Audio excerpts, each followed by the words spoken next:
Es gribētu Ciao, runāt come stai? latviski Come è andata un l'estate? Mi pateikt devi sveiciens, bet raccontare come vispār stanno i tuoi jūs genitori. nesaproti, ko es Forse teicu. chissà, magari potremmo... As teachers of ESL, EFL among adult English language learners, Giuliana and I decided to explore the ancient connecting languages, which later became known as Lingua Francas.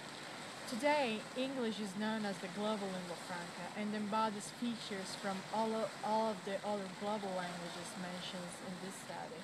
So, what are the implications of this study? First, the world is changing rapidly, becoming smaller through technology, international trade, and an increasing global economy. The need for a lingua franca is as great as ever. For now, English seems to be filling the bill as it has become the language of international tourism, air travel, commerce, and the internet, to name only a few. Secondly, English is now spoken as a lingua franca among more second language speakers in the world than native English language speakers. That means that it has grown to be so much bigger than those who make up what is known to be the inner circle of English. We simply don't own the language anymore.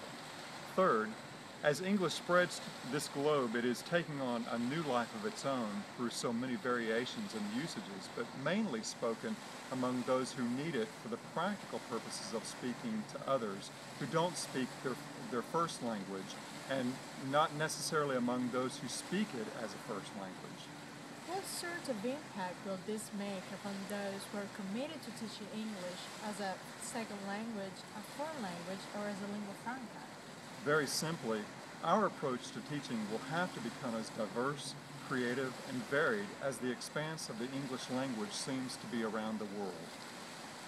As someone has said recently, having a common language helps us to see ourselves as human beings who live on the same planet, and to that extent can be said to form one community.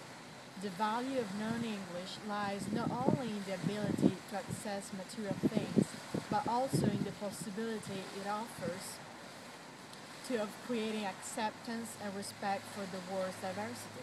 Thank you for joining us as we have walked through the history of lingua francas in order to consider just how diverse the world really is.